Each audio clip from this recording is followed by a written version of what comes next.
예루살렘 성에 예수님이 입성하셨습니다. 이때까지와는 다르게 이번에는 왕으로서 예루살렘 성으로 들어가셨던 거죠. 왜 다른 곳이 많은데도 불구하고 왜 굳이 예루살렘인가? 그것은 성전이기 때문이죠. 성전이기 때문에 예수님은 예루살렘 성에 들어가시려고 하신 겁니다. 그러니까 최종 목적지는 성전이죠. 그곳에 하나님이 계시기 때문입니다. 그러니까 하나님의 통치의 중심지가 바로 이 성전이라는 거죠. 주님은 성전에 들어가셔서 모든 것을 둘러보셨다고 합니다. 11절에.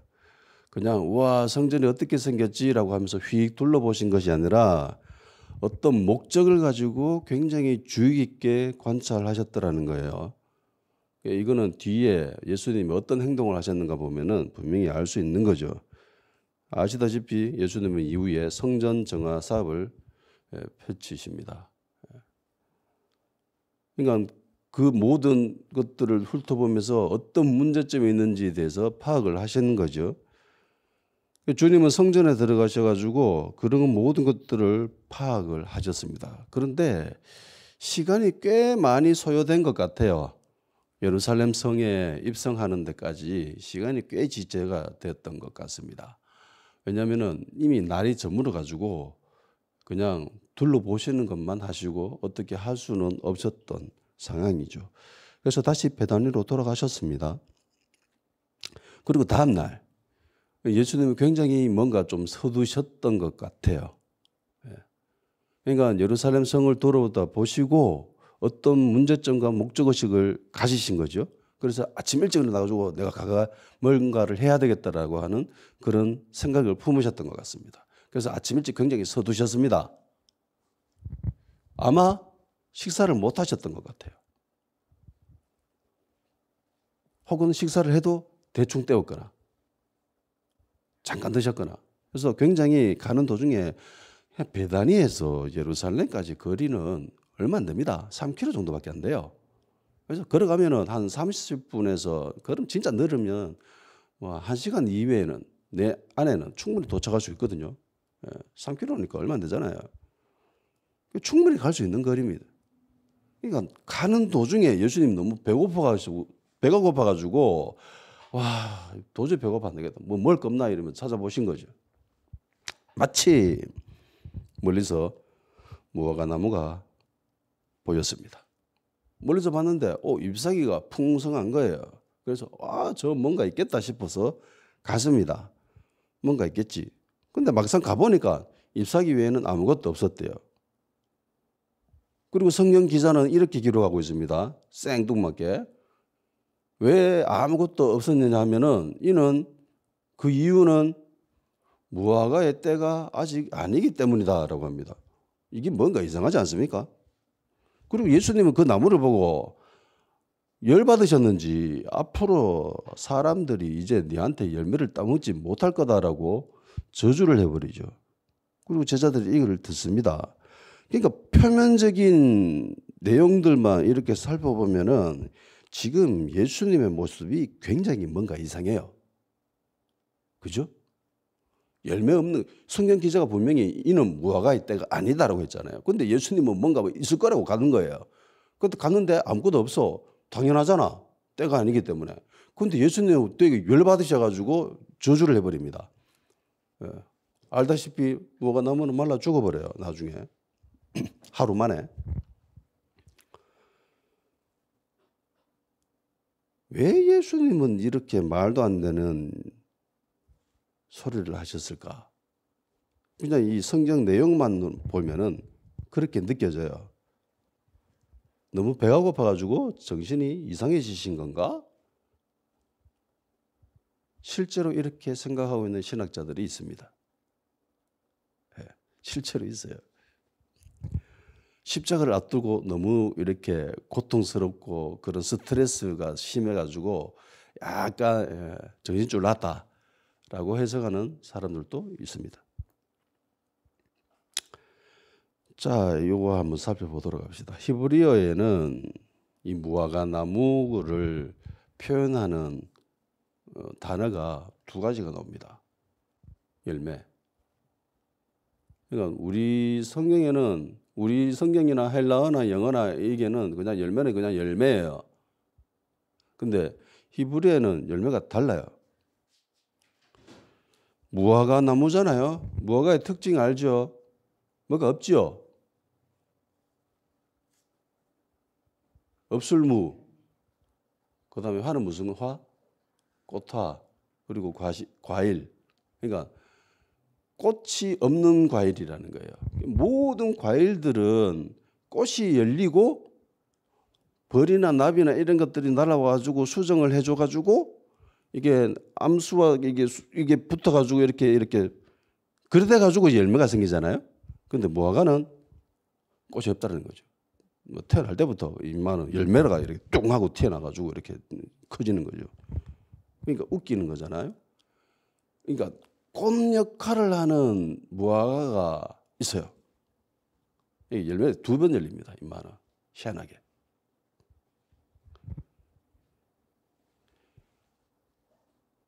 그러니까 이걸 모르게 되면은 엉뚱한 해석을 하게 된다는 거예요. 예, 이상한 학자들처럼. 매년 5월이나 6월 달에 한 번 열려요. 그리고 8월 달부터 10월 달까지 또 한 번 열립니다.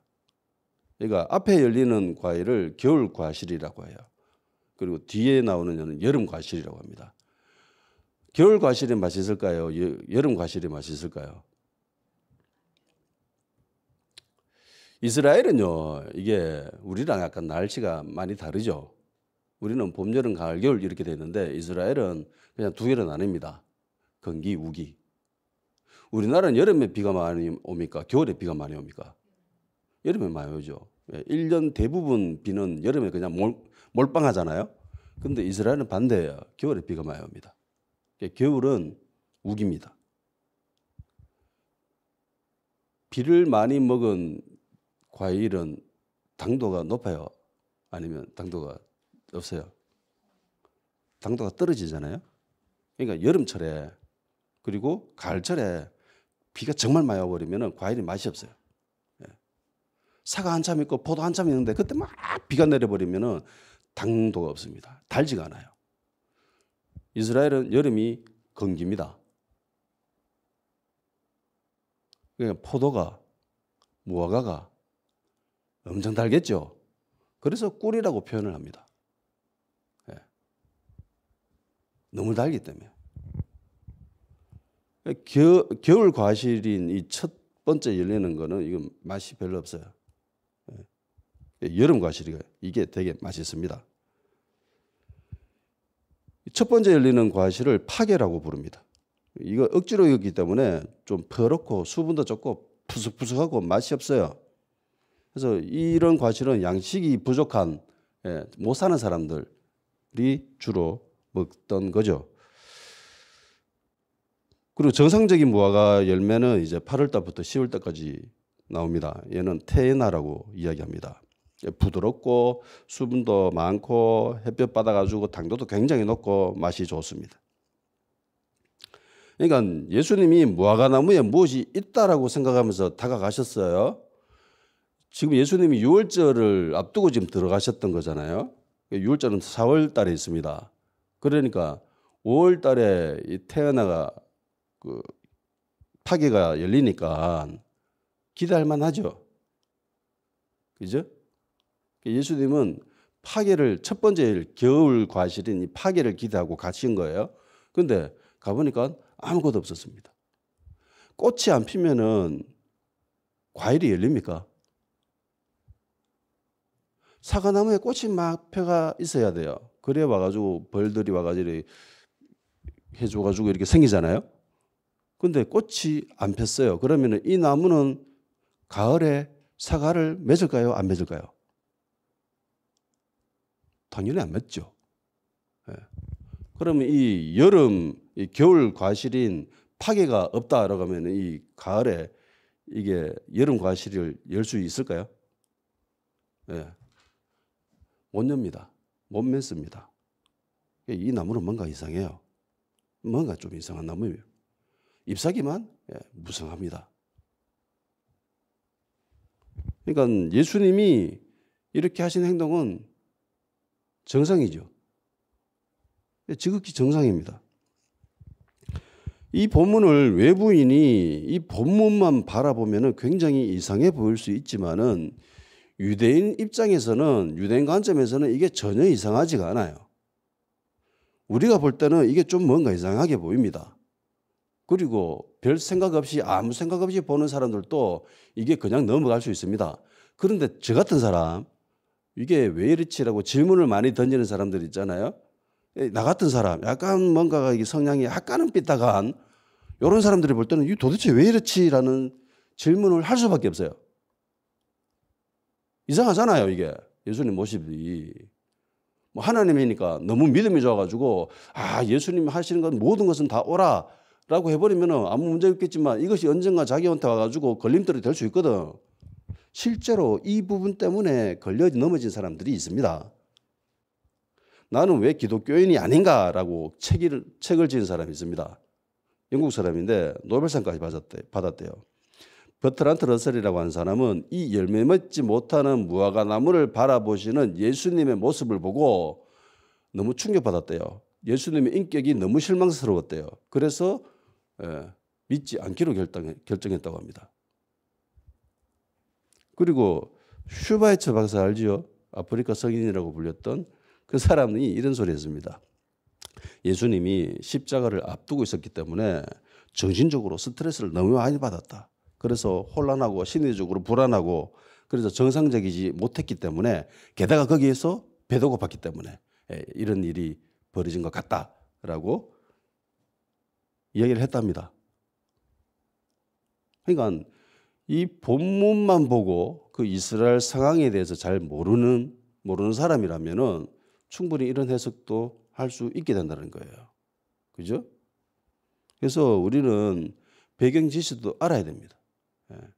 배경 지식도. 그 문화도 알아야 되고, 습성도 알아야 되고, 관습도 알아야 되고.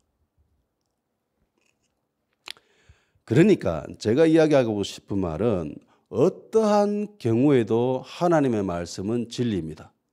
아멘? 과학이 못 따라갈 뿐이고요. 인간의 이해력이 짧아서 못 따라갈 뿐이에요. 하나님의 말씀은 진리입니다. 요즘 그 과학자들 사이에서 굉장히 핫 이슈가 떠오르는 게 양자이론이죠. 양자이론. 양자이론을 이해할 수 있는 인간은 이 세상에서 한 명도 없다고 합니다. 과학자들이 저거가 만들어 놓고도 이걸 이해할 수 있는 사람은 없대요. 제가 봐도 그게 무슨 소리인지 모르겠어요. 이게 여기도 있고 여기도 있대요. 아니 이게 여기 있으면 여기 있는 거지 왜 여기도 있대? 그렇대요. 여기 있다가 사람이 관찰하면 인마가 이쪽에 있대. 그게 양자이론이라고 합니다. 마블 영화 같은 거 보면은 멀티 유니버스 이야기 나오잖아요. 그게 양자이론을 바탕으로 한 소리예요. 자기가 여기에도 있고 다른 세계에도 있고 저쪽 세계에도 있고 이쪽 세계에도 있대. 뭐 재미로 그래 보세요. 인간의 이해력이 짧아서 그리고 뭔가 모르는 상황이었기 때문에 하나님의 말씀에 대해서 의심하는 거지 하나님의 말씀은 진리입니다. 그리고 예수님은 언제나 항상 옳습니다. 아멘? 자, 이 열매 없는 무화과 나무 이야기가 언제 등장하냐면은 예수님이 왕으로서 예루살렘 성에 입성할 때 그리고 성전 정화 사업을 하실 때에 요 무화과 이야기가 나옵니다. 시간상 굉장히 중요해요. 굉장히 중요합니다. 이제 더 이상 예수님은 평범한 유대인 중에 한 사람으로서 예루살렘에 들어간 게 아니잖아요. 왕으로서 들어가셨습니다. 통치자로서 입성하셨던 거예요. 그러니까 왕으로서 통치자로서 예루살렘을 봐야 되고 성전을 보시는 거예요. 그 관점에서 무화과 나무를 보는 겁니다. 이전까지도 물론 예수님은 왕이셨고 통치자셨습니다. 그렇지만은 자신의 정체성을 숨기셨잖아요. 어떤 이들이 예수님한테 받은 은혜가 너무 감격해서 예수님은 왕이시다라고 막 그리스도라고 막 이야기할 때에 말 못하게 하잖아요. 종혈이 말하지 말이 이러면서. 그리고 환상 보여주고 막 이래놓고도 야 말하지 말이 나중에 때가 되면 그때 이야기해줘. 그리고 굉장히 은밀하게 말 못하게 그렇게 진행하셨습니다. 그런데 이제부터는 본격적으로 이야기하십니다. 자기의 정체성을 숨기지 않고 드러내세요. 오히려. 이전까지는 숨기셨지만은. 그러니까 예수님의 하시는 말씀은 이제부터는 진짜 공식적인 의미를 포함하고 있습니다. 왕으로서, 통치자로서. 이후 예수님은 성전에 있는 그 물건 팔고 하는 사람들을 다 내쫓으시고 정화 사업을 합니다. 깨끗하게 하십니다. 성전을. 그 가운데에 이 무화과나무 이야기가 나옵니다. 무화과는 무엇을 상징할까요?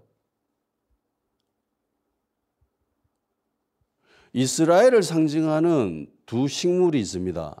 대표하는. 하나는 포도나무예요. 하나는 무화과나무입니다. 이사야 5장에 보면은 예수님이 하나님 포도원 이야기 하시면서 그 포도나무를 심었다고 합니다. 극상품의 포도나무를 심어가지고 좋은 열매 나기를 기대했는데 너희들이 좋은 열매 안 나고 들포도를 맺었다. 왜 이러냐 이러면서 내가 그걸 잘라 없애버리겠다라고 합니다. 그 포도나무는 이스라엘이죠. 이스라엘입니다. 그리고 무화과나무도 이스라엘입니다. 성경 곳곳에 이 열매 맺지 못하는 무화과, 광주리에도 무화과 광주리 몇 개 담겨 있니 뭐 이러면서 그런 소리. 무화과나무는 이스라엘이에요. 포도나무도 이스라엘입니다. 무화과나무는 하나님의 은혜로 자라날 수밖에 없어요. 하나님이 베풀어 주신 그 땅에 하나님이 빛을 비춰주시고 때에 따라 비를 내리시고 그래서 열매를 맺을 수밖에 없죠. 자연적으로. 그렇잖아요. 때에 맞춰가지고 좋은 땅에다가 심겨졌어요. 그리고 햇빛 비칩니다. 그리고 비를 줍니다. 물을 줍니다. 그러면은 굳이 나는 열매를 맺을 거야 라고 바둥바둥 이렇게 하지 않아도 자연스럽게 열리잖아요. 과실주라면. 그죠? 열매 맺는 게 이게 당연한 거잖아요. 근데 이 말은 지금 이상해요. 비정상적입니다. 잎사귀만 있어요. 자연이 당연하게 열매가 맺혀야 되는데 얘는 지금 비정상적입니다. 마침 예수님이 배가 고프셨습니다. 파괴가 있을 거라고 가까이 가봤습니다. 왜냐하면 멀리서 보니까 잎사귀가 풍성하거든. 잎사귀가 있다라는 것은 당연히 파괴가 있다라는 소리예요. 겨울 과실인 파괴가 당연히 열려야 되는 거예요. 그런데 가까이 가보니까 없어요. 예수님은 파괴를 기도하면서 갔는데 없어요. 무화과나무는 이스라엘이라고 했죠. 그죠?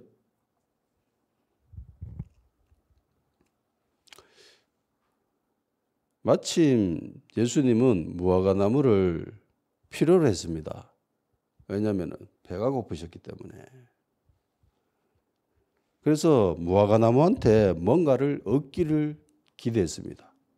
저한테 가면 뭔가 얻을 수 있지 않을까라고 기대하면서 갔습니다. 그런데 아무것도 얻지 못하죠. 받기만 하는 신앙인이 있습니다. 받기만 하는 사람도 있죠. 받기만 하는 사람을 향해서 우리는 아이라고 합니다. 아이가 부모한테 뭐 주는 거 봤습니까? 어린아이가, 갓난아이가 태어나가지고 응애 하면서 태어나가지고 엄마 저 넣느라고 힘드셨죠. 제가 태어나올 때 엄마 자궁에서 뭔가 조금 들고 나왔는데 요거 좀 적으나 뭐 좀 보태세요라고 뭐 주는 거 봤어요? 아이는 부모 이외에 그 어떤 사람에게도 뭔가를 줄 수 있는 존재가 아닙니다. 받기만 해야죠. 그래야 아이는 자랄 수 있습니다. 안 그러면 못 자라요. 그러니까 아이죠. 신앙인 중에서도 아이들이 있습니다. 받기만 합니다. 받아야 돼요. 아이는. 그래야 자랄 수 있기 때문에. 그런데 예수 믿은 지 얼마 안 된 사람이 계속 뭔가를 베풀려고 한다면은 그 사람은 제가 장담하건대 그 사람은 오래 못 갑니다. 왜냐하면 받은 것이 없기 때문에. 지금 이 사람이 예수님 믿은 지 얼마 안 돼가지고 자꾸 사람들한테 베푼다는 것은 하나님으로부터 주는 것을 주는 게 아니라 자기가 이때까지 했던 그 자원을 가지고 소비하는 거거든요. 그 얼마 안 지나면 그게 바닥이 납니다. 바닥이 나가지고 오바돼가지고 퍼지든가, 예. 뭐 힘들다, 뭐 시험 받았다 이러면서 떠나버리든가 그래야 합니다. 그러니까 예수 믿은 지 얼마 안 된 사람들은 받기만 해야 됩니다. 예. 잘 받아야 돼요. 아이들은 잘 먹어야, 잘 받아야, 그래야 건강하게 자라잖아요. 아이들은 잘 받아야 됩니다. 잘 먹어야 됩니다. 신앙인도. 근데 세월이 흘러가지고 시간이 지나 이쯤이면 충분히 자라났겠다 싶을 때가 있지요. 예, 그때 어른입니다. 장성하잖아요. 신앙인도 장성하는 때가 있습니다. 아이도 장성할 때가 있잖아요. 다 커가지고도 계속 부모한테 뭔가를 돌라 하고 주는 것만 받아 먹으려고 하는 사람들을 요즘 캥거루족이라고 하더라고요. 20대, 30대 캥거루족이 많대요. 그 캥거루 주머니 달려있잖아, 배에다가. 이 안에 집어넣고 애가 여기서 주머니 안에 젖하고 다 있거든. 여기서 젖 빨고 뭐 물고 주고 그 안에 들어가지고 안 나오는 거야. 계속 받기만 하고. 컸지만은 그 사람들은 아직 아이죠. 아이입니다. 예수님도 하나님도 늘 베푸시다가 필요로 하시는 때가 있습니다. 내가 쟤한테 가면 뭔가 좀 도움을 얻지 않을까라고 기대하시는 때가 있습니다. 그때 주님이 찾아오시는 때가 있어요. 그때 우리가 커져 있지 않고 예수님이 다가오시는 때는 대부분 아이한테 안 가고 어른한테 갑니다. 내가 쟤한테 뭔가를 도움을 얻을까. 실제로 도움을 얻기 위해서 오는 건 아니에요. 예. 늘 하나님은 우리 인간과 동역을 하기를 원하시잖아요. 그죠? 우리 인간의 손으로 뭔가를 하시기를 원하십니다. 예수님이 직접 이 땅에 오셔가지고 나 예수야. 뭐 하나님이 직접 오셔가지고 나 하나님인데 내가 뭔가 할게. 너 봐봐. 그렇게 하시지 않잖아요. 늘 하나님은 사람을 통해서 일을 하십니다. 그죠? 그러니까 그 사람이 가지고 있었던 자원, 재능, 달란트 그런 것들을 통해서 역사를 하시잖아요. 그러니까 내가 그것들을 준비해 놓고 있지 않는다면은 시간이 흘러서 하나님 어른이 됐다고 생각하고 내가 쟤랑 같이 뭔가를 해보고 싶다라고 생각해서 찾아오셨는데 껍데기 봤을 때는 정말 다 컸겠나라고 딱 가봤는데 안에 아이가 들어앉아 있어. 아무것도 준비가 안 되어 있어. 껍데기만 멀쩡하고 안에 아무것도 없어. 이러면 곤란하다는 겁니다. 이게 이스라엘 모습이었거든요. 예전에 우리 믿음의 선배들은 주님께 드릴 것이 몸뚱아리밖에 없다고 굉장히 슬퍼하면서 우셨던, 탄식하며 기도하셨던 믿음의 선배들이 굉장히 많습니다. 예, 찬송가 봐도 그런 가사가 나오고 하나님께 받은 은혜가 너무 많은데 예수님이 나에게 베풀어 주신 사랑과 은혜가 너무나 커가지고 내가 도저히 감당을 못해서 뭔가를 드리고는 싶은데 나 가지고 있는 게 아무것도 없다. 몸뚱아리밖에 없다. 이러면서 와가지고 교회 뭐 청소하고 뭐 그렇게 했었던 분들이 우리 믿음의 선배들한테는 참 많았습니다. 예. 성경적인 지식은 좀 부족하다 하더라도. 근데 요즘은 이런 모습이 너무나 보기 힘들어진 시대에 살고 있습니다. 주님께 받은 은혜에 조금이나마 보답하고자 하는 그런 믿음을 가진 신앙인이 되기를 축원합니다. 주님이 찾으시는 그때에 이 무화과 나무는 준비되어 있지 않았습니다. 이스라엘은 준비되어 있지 않았습니다. 그러니까요, 많은 사람들이 이야기합니다. 저 주님 한 번만 보고 싶습니다. 만나고 싶습니다. 라고 이야기합니다. 근데요, 진짜 어떤 사람에게는 주님 만나는 것이 복이 될 수도 있고요. 어떤 사람에게는 이게 저주가 될 수 있습니다. 자, 무화과 나무 입장으로 한번 돌아가 봅시다. 무화과 나무가 하나님 은혜로 그것을 심겨져 가지고 하나님이 베풀어 주신 햇빛, 그리고 하나님이 때에 따라서 공급해 주신 비, 그런 것들을 맞으면서 먹으면서 무럭무럭 잘 자랐습니다. 나에게 이렇게 은혜를 베풀어 주신 하나님, 예수님 한번 만나고 싶은데 라고 그러고 있었습니다. 마침 예수님이 자기에게로 가까이 왔습니다. 와, 나를 이렇게 키워주신 예수님이네 라고 기뻐하고 있었습니다. 근데 예수님이 나무를 한번 보고 한마디 하셨습니다. 열매 없어가지고 실망을 내가. 그리고 이 나무는 그 다음날 죽어요. 뿌리째 말라 죽어요. 이 나무 입장에서 예수님 만나는 것이 축복입니까? 저주입니까? 안 좋은 일이잖아요. 나무 입장입니다. 나무 입장에서는 굉장히 안 좋은 일이잖아요. 저주입니다. 복이 아니에요. 예수님 만난 게 나무 입장에서는 전혀 좋은 일이 아니에요. 끝나버렸는데 뭐 자기가.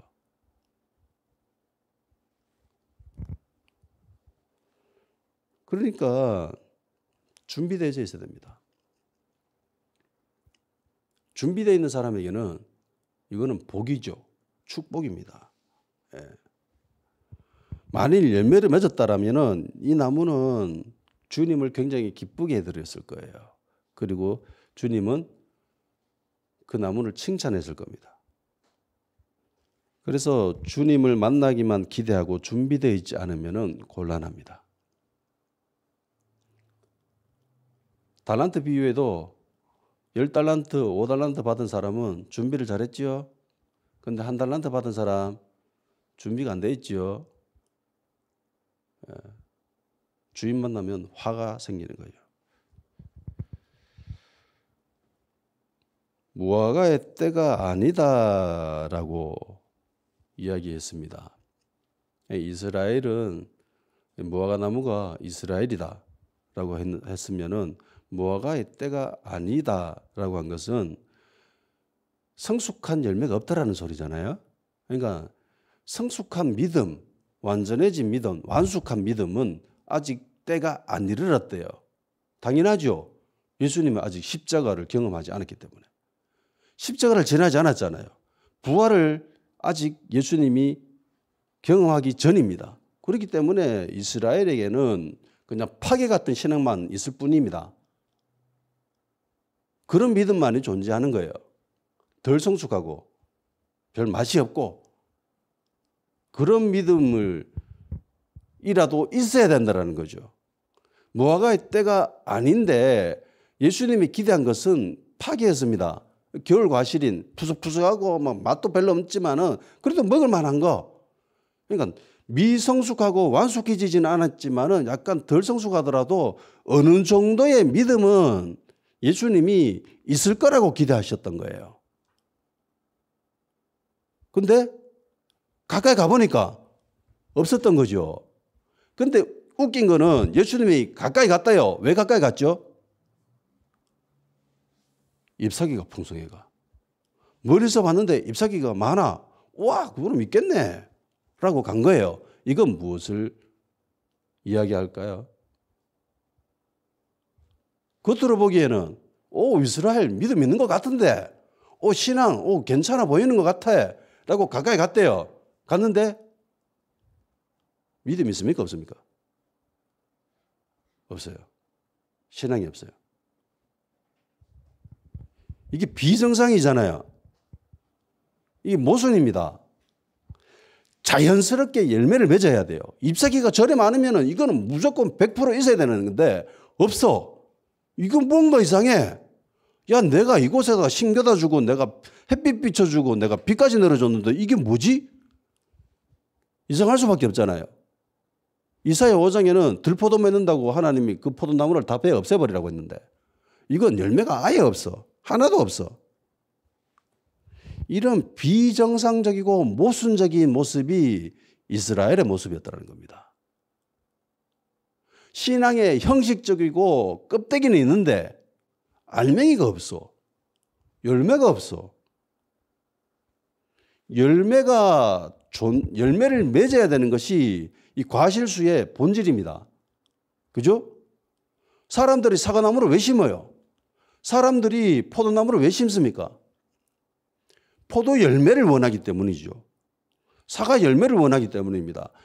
사과나무 그 자체를 원해서 심는 사람은 없습니다. 그죠?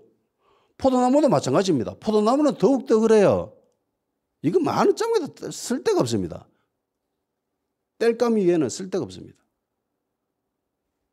포도나무가 없으면, 이 열매가 없으면. 과실수에 열매가 없다라는 것은 종교의 껍데기만 있고 본질이 없다라는 소리예요.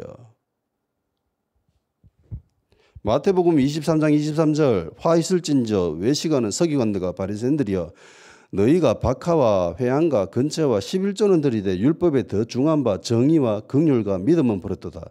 그러나 이것도 행하고 저것도 버리지 말아야 할지니라. 이 예수님의 말씀입니다. 예수님 이야기하잖아요. 야, 너희들 껍데기도 있어야 되고 그 안에 알맹이도 있어야 돼. 형식도 있어야 되고 형식을 진짜 형식이 그 형식을 껍데기라면은 그 안에 알맹이, 그 본질, 정의, 긍휼, 믿음 그런 것들도 있어야 된다는 거죠. 둘 중에 뭐가 중요하냐라고 굳이 따지자면 알맹이가 더 중요하죠. 근데 형식도 중요하다라고 하면서 둘 다 버리면 안 된다라고 예수님이 말씀하십니다. 종교의 형식도 중요하지만은 더 중요한 것이 알맹이입니다. 본질입니다.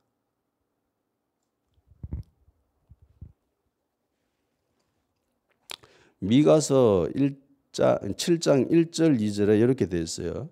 재앙이로다 나여 나는 여름 과일을 딴 후와 포도를 거둔 후 같아서 먹을 포도송이가 없으며 내 마음에 사모하는 처음 익은 무화과가 없도다. 경건한 자가 세상에서 끊어졌고 정직한 자가 사람들 가운데 없도다 라고 하면서 쭉 설명을 하고 있습니다. 그러니까 처음 익은 무화과 열매가 없다라는 것을 성경 기자는 이스라엘에 의가 없다, 정직한 자가 없다, 경건한 자가 없다라고 기록하고 있는 거예요. 같죠? 미가서 이야기와 지금 본문의 이야기가 같은 겁니다. 무화과 나무는 있는데 열매가 없다. 첫 열매가 없다. 이거는 이스라엘에 의가 없더라는 거예요. 경건한 자가 없고 정직한 자가 없고 선한 자가 없고 헌신하는 자가 없고 사랑을 베푸는 자가 없고 희생하는 자가 없다. 이 소리입니다. 하나님을 믿고 신앙생활 하면은 당연히 자연스럽게 이스라엘에 경건하고 의로운 사람, 정직한 사람, 선한 사람, 착한 사람, 사랑을 베푸는 사람 당연히 있어야 되는데 그런 사람이 없대요. 그런 사회가 아니래요. 오히려 불의가 판치고 악이 행해지고 피 흘리는 자가 많고 그런 것을 처음 열매가 없다라고 합니다. 열매가 없다라고 이야기해요. 그러니까 교회에는 본질이 있어야 된다는 겁니다. 교회의 본질이 뭘까? 교회의 열매가 뭔가? 부활의 신앙, 십자가, 복음, 하나님의 나라, 생명 그런 것들이 있어야 된다는 거예요. 근데 그런 것들은 그런 것들은 사라진 채 껍데기만 남아가. 형식만 남아있고 예배드리는 사람들은 있는데, 그런데 그 안에 그 사람들의 마음은 하나님을 사랑한다든가 이웃에게 선을 베푼다든가 뭐 그런 것들은 안 보여. 그냥 받는 것만 원해. 자기 먹고 잘 사는 거 그것만 원해. 그렇게 정통과 형식만 남아가지고 잎사귀만 풍성하게, 겉으로 보면은 대한민국 교회가 얼마나 크고 훌륭하고 화려합니까? 근데 그게 아니라 열매를 맺어야 된다는 거예요. 열매를. 좋은 나무는 잎사귀가 풍성한 게 아니죠. 어릴 때 과수원을 했기 때문에 잘 알아요. 어떤 나무, 그 나무가 있거든. 그 과수원 그 중간 부분에 있는 나무인데 그만은 엄청나게 커, 나무가. 그리고 잎사귀도 정말 파랗고 막 정말 크고 그랬어요. 근데 희한하게 얘는 사과를 몇 개 안 맺혀. 사과가 몇 개 없어. 나무는 정말 크고 잎사귀도 많은데 파랗고. 근데 그 옆에 나무는 애가 볼품이 없어요. 별로. 쪼매네. 그리고 잎사귀도 쪼매네. 잎사귀도 파랗지 않아. 애가 약간 뭐 이렇게 진이 빨린 듯한 이렇게 풀이 쭉쭉해. 약간 옆에 나무는 파란데 얘는 약간 초록빛 나요. 보면 딱 봐도 아 얘는 좀 열매한테 좀 많이 빨렸구나라는 느낌을 받아요.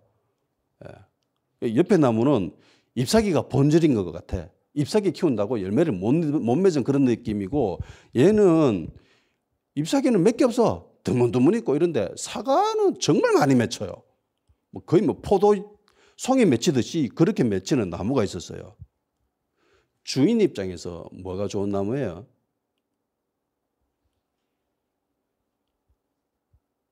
열매 많이 맺히는 나무가 좋은 나무죠. 크고 잎사귀 많고 잎사귀 정말 풍성한 나무는 좋은 나무 아닙니다. 무엇이 좋은 교회일까요?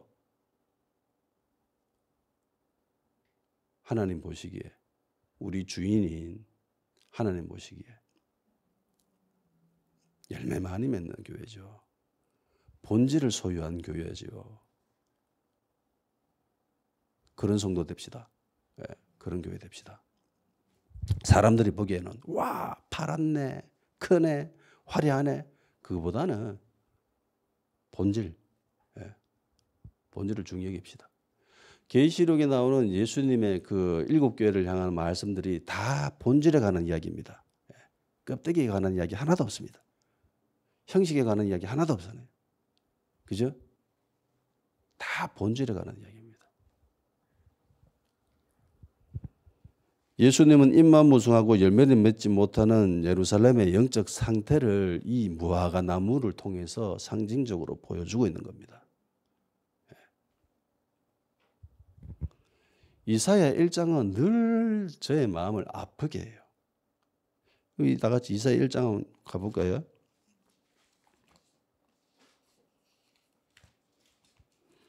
이사야 1장에 이스라엘의 영적 상태가 어떤지에 대해서 극명하게 소개하고 있습니다. 11절부터 17절까지 이스라엘의 모습이거든요. 10절부터 한번 읽어볼까요? 시작. 너희 소돔의 관원들아 여호와의 말씀을 들을지어다. 너희 고모라의 백성아 우리 하나님의 법에 귀를 기울일지어다. 이게 지금 소돔과 고모라를 향해서 하는 말이 아니에요. 이 누구한테 이야기하는 겁니까? 이스라엘을 향해서 하나님 뭐라고 하냐면은 소돔과 고모라래. 다시 11절부터 여호와께서 말씀하시되 너희의 무수한 재물이 내게 무엇이 유익하뇨? 나는 수당의 번제와 살찐 짐승의 기름에 배불렀고 나는 수송아지나 어린 양이나 수돔새의 피를 기뻐하지 아니하노라. 너희가 내 앞에 보이러 오니 이것을 누가 너희에게 요구하였느냐? 내 마당만 밟을 뿐이라. 헛된 재물을 다시 가져오지 말라. 분향은 내가 가증히 여기는 바요 월삭과 안식일과 대회로 모이는 것도 그러하니 성회와 아울러 악을 행하는 것을 내가 견디지 못하겠노라. 내 마음이 너희의 월삭과 정한 절기를 싫어하나니 그것이 내게 무거운 짐이라 내가 지기에 곤비하였느니라. 너희가 손을 펼 때에 내가 내 눈을 너희에게서 가리고 너희가 많이 기도할지라도 내가 듣지 아니하리니 이는 너희의 손에 피가 가득함이라. 너희는 스스로 씻으며 스스로 깨끗하게 하여 내 목전에서 너희 악한 행실을 버리며 행악을 그치고 선행을 배우며 정의를 구하며 학대받는 자를 도와주며 고아를 위하여 신원하며 과부를 위하여 변호하라 하셨느니라. 아멘. 자, 여기 이스라엘 백성들이 예배를 안 드립니까? 예배를 안 드려요? 예배를 안 드려가지고 지금 하나님 책망하세요? 너희들이 왜 예배 안 들어오는데? 라고 이야기하십니까? 아니죠. 오히려 반대죠. 얘네들이 예배를 얼마나 많이 모입니까? 그죠? 정말 예배하러 자주 모였어요. 그리고 이 이스라엘 백성들이 지금 기도를 안 합니까? 반대죠. 하나님 오히려 기도 많이 한다고 뭐라 하죠? 너 왜 그렇게 기도를 많이 하는데? 라고 이야기하십니다. 자, 이 이스라엘 백성들이 헌금을 안 드립니까? 아니죠. 정말 많이 드려요. 그러니까 이스라엘의 종교적인, 기독교적인 전통, 관습, 문화 없어요. 반대죠. 이들의 삶입니다. 이스라엘의 삶이 유대교 신앙이에요. 전통이 유대교 신앙이고 배경이 유대교고 문화가 유대교예요. 문화가 종교입니다. 맨날 하는 게 예배 드리러 가고 뭐 헌금 드리고 뭐 제자 드리고 기도하고 이게 이 사람들의 문화예요. 삶이에요. 근데 하나님 기뻐하세요?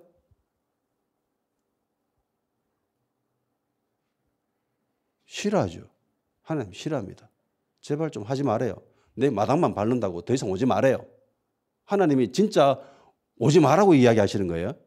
하나님이 진짜 예배 드리지 말라고 하시는 겁니까? 진짜 기도하지 말라는 소리예요, 이게? 껍데기가 있고 알맹이가 없다라고 하는 거죠, 지금. 알맹이가. 본질이 없다라고 하잖아요. 그래서 16절에서 17절이 이게 하나님이 제시하신 해결책입니다. 알맹이, 본질, 이거 회복하고 그러고 나한테 예배드리러 오라. 그런 소리죠. 그죠? 문화보다, 정통보다, 관습보다 더 중요한 것이 본질입니다. 본질. 이스라엘에게는 이런 종교적인 관습, 정통, 문화 이런 것들로 충만했습니다. 그런데 하나님이 그걸 원하시지 않아요. 하나님이 그걸 보시고 기뻐하시지 않아요. 유럽은 문화가 기독교예요. 자체가 그냥 기독교입니다. 걔네들은. 문화가. 언어 자체가 걔네들은 기독교적인 언어가 굉장히 많아요. 생각하는 게 기독교적입니다. 그런데 그곳에 성령님이 역사하십니까? 기독교의 본질인 생명이 있습니까? 안타깝게도 없어요. 죽어가고 있다잖아. 종교개혁을 일으키고 정말 엄청난 부흥을 일으켰던 그런 이야기들이 정말 많은 유럽인데도 지금은 없어요. 성당과 교회가 막 이슬람 사원으로 바뀌고 뭐 술집으로 바뀌고 클럽으로 바뀌고 그러고 있대요.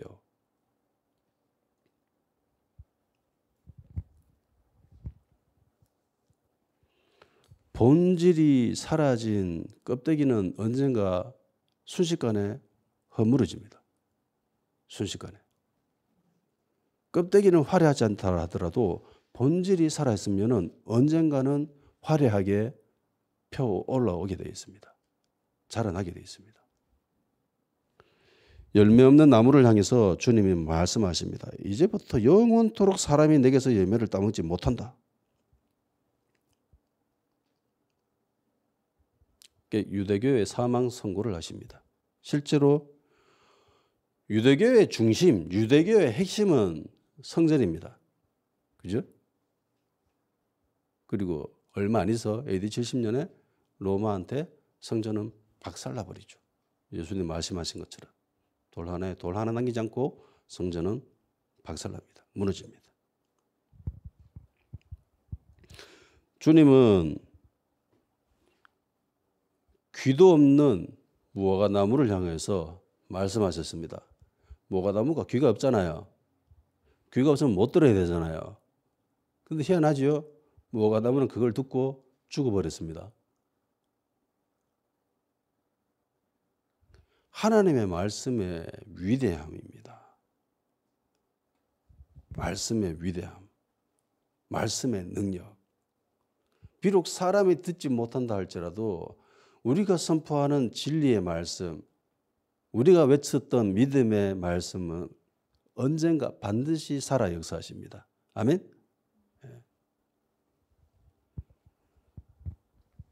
주님의 말씀은 열매 맺지 못하는 오늘 우리 교회들을 향하여서 하시는 말씀과 교회들을 향해서 하시는 말씀에 적용되어질 수 있습니다.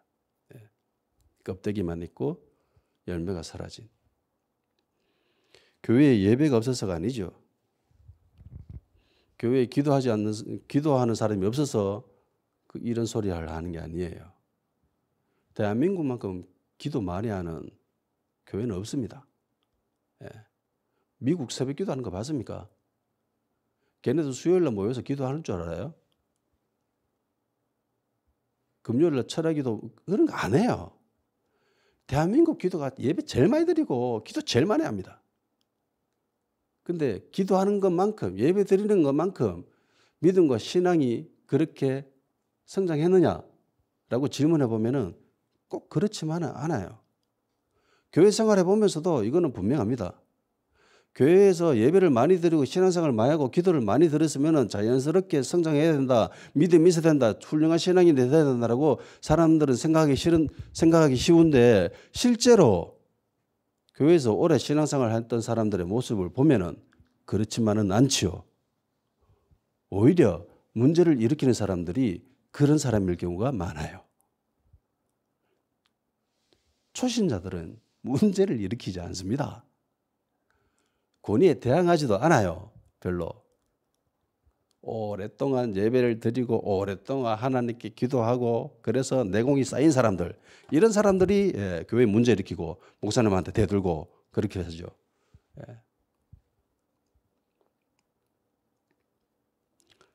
교회가 종교적이고 그런 기독교적인 문화, 전통, 관습 그런 게 없어가지고 교회가 위험해지는 게 아닙니다.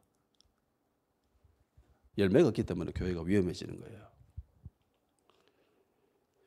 교회의 열매인 본질이 사라질 때 교회는 무너집니다.